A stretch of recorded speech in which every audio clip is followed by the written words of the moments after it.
আসসালামু আলাইকুম। সকলকে সায়েন্স থেরাপির পক্ষ থেকে স্বাগত। আশা করি সকলেই ভালো আছেন। আজকে আমরা আলোচনা করব অষ্টম শ্রেণীর গণিত বইয়ের প্রথম অধ্যায়ের প্যাটার্ন। আমরা সেকেন্ড পর্ব বা দ্বিতীয় পর্বে দেখেছি নৈর্ব্যক্তিক 1 থেকে 4। এই পর্বে আমরা 1 থেকে 8 পর্যন্ত নৈর্ব্যক্তিক সলভ করব। তাহলে চলো আমরা শুরু করি।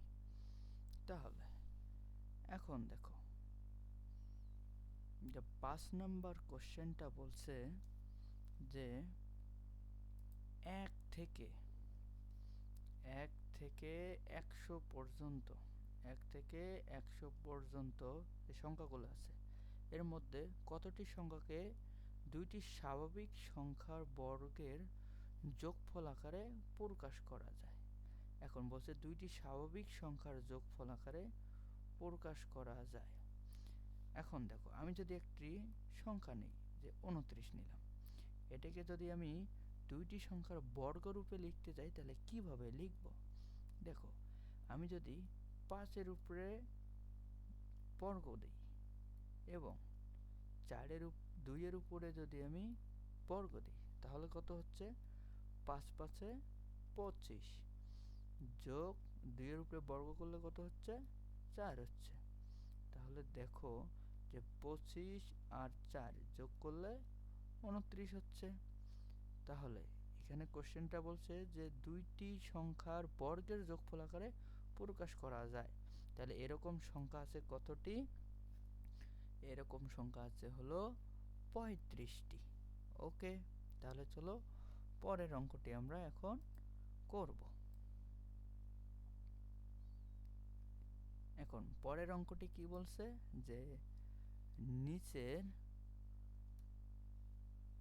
উদ্দীপকের আলোকে 6 আর 7 নম্বরের প্রশ্নের উত্তর দিতে বলছে। এখন এটা একটা ছক দেওয়া ছিল, এখানে একটা ম্যাজিক বর্গের ছক দেওয়া আছে, এখান থেকে 6 এবং 7-এর অ্যান্সার করতে হবে।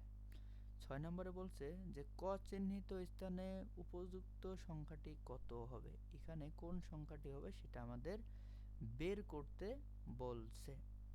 এখন এর আগে আমি বলছিলাম যে ম্যাজিক বর্গের বৈশিষ্ট্য হলো বা এইসব অঙ্ক আমরা কিভাবে করব। আমরা সংজ্ঞায় বলছিলাম যে উপর নিচে সোজাসুজি, উপর নিচে সোজাসুজি এবং কোণাকুণি সবগুলোর যোগফল কি হবে? সমান হবে। তাহলে চলো আমরা অঙ্কটি এখন সলভ করি। আমরা দেখতে পাচ্ছি যে উপরে হলো 12, এর নিচে 17, তার নিচে 16। তাহলে এই তিনটার যোগফল কত হয়? তাহলে 6 আর 7 13, 13 আর 2 15, 5 হাতে হলো 1, 1 আর 1 2, 2 আর 1 3, 3 আর 1 4 হচ্ছে। তাহলে আমি এখানে কত পাইলাম? 45 পাইলাম। তাহলে এখন আমরা এইদিকে হিসাব করে দেখি কত হয়। আমরা এখানে দেখতে পাচ্ছি 4, এখানে হলো 9, 4 আর 9 13, 13 আর 2 15, 15 5 হাতে 1, 1 আর 1 2, 2 আর 1 3, 3 আর 1 4। তাহলে এইদিকেও দেখতেছি যে 45 হচ্ছে। তাহলে আমি উপর থেকে নিচেও যোগ করে 45 পাইলাম এবং সোজাসুজি যোগ করেও 45 পাইলাম। তাহলে আমি বলতেই পারি যে এই দিকে যোগ করলে, এই কোণাকুণি যদি আমরা এখন যোগ করি তাহলে কত হবে? 45 হবে।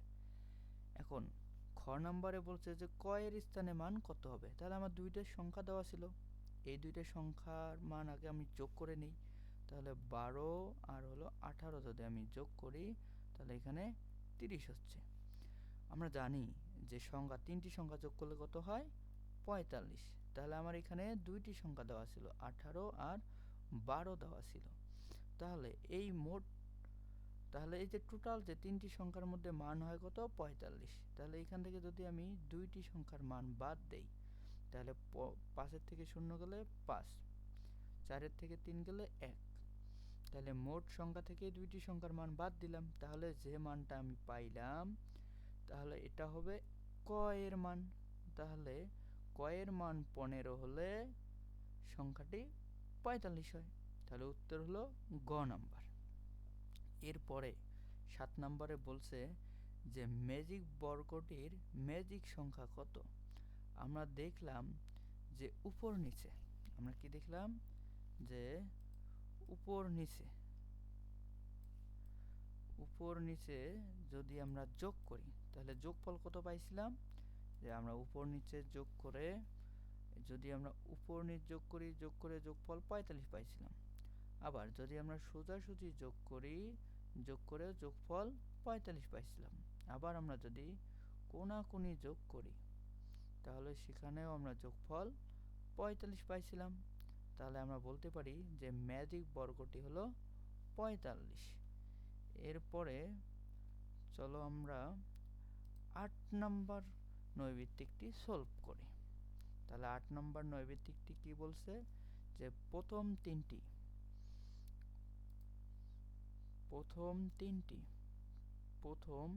তিনটি বিজোড় স্বাভাবিক সংখ্যার যোগফল। এটা কোশ্চেন দিয়ে বহুপদীতে বলছে। 1 নম্বরে এটা কি পূর্ণবর্গ সংখ্যা হবে, 2 নম্বরে হলো বিজোড় সংখ্যা হবে বা মৌলিক সংখ্যা হবে। তাহলে আমরা জানি প্রথম তিনটি বিজোড় স্বাভাবিক সংখ্যার যোগফল। তাহলে প্রথম তিনটি বিজোড় সংখ্যা হলো 1, 3, 5। তাহলে এই তিনটি সংখ্যা যদি আমরা যোগ করি তাহলে কত হচ্ছে, 1 আর 3 যোগ করলে 4 হচ্ছে, 4 আর 5 যোগ করলে 9 হচ্ছে। তাহলে আমরা বলতে পারি যে এই সংখ্যা তিনটির যোগফল 9। এখন আমরা উত্তরের সাথে মিলাবো যে কোনটি মিলে যায়। একটি পূর্ণবর্গ সংখ্যা, তাহলে আমরা বলতে পারি যে 1 নম্বর অপশনটি মিলে যায়। এটা একটি 9 হলো একটি পূর্ণবর্গ সংখ্যা। 9 কি একটি পূর্ণবর্গ সংখ্যা। এবং আমরা দেখতে পাচ্ছি যে 9 একটি হলো বিজোড় সংখ্যা, তাই না? 9 একটি কি বিজোড় সংখ্যা। এখন বলছে যে এটি কি মৌলিক সংখ্যা, না। আমরা দেখতে পাচ্ছি যে এটি মৌলিক সংখ্যা নয়। তাহলে মৌলিক সংখ্যা কোনগুলো, যে 2, 3, 5, 7, 11 এগুলো হলো মৌলিক সংখ্যা। তাহলে এখন আমরা যদি উত্তর মিলাই তাহলে কোনটা মিলে যাচ্ছে, যে 1 আর 2 আমাদের উত্তর মিলায় যাচ্ছে। মৌলিক সংখ্যা নয়, এই উত্তরটি হবে না, এগুলো হবে না। ঠিক আছে, তাহলে উত্তর হলো ক নম্বর। ওকে, ধন্যবাদ সবাইকে মনোযোগ সহকারে অঙ্কগুলো করার জন্য। এর পরবর্তী পর্বে আমরা আলোচনা করব 9 থেকে বাকি অংশ। খোদা হাফেজ।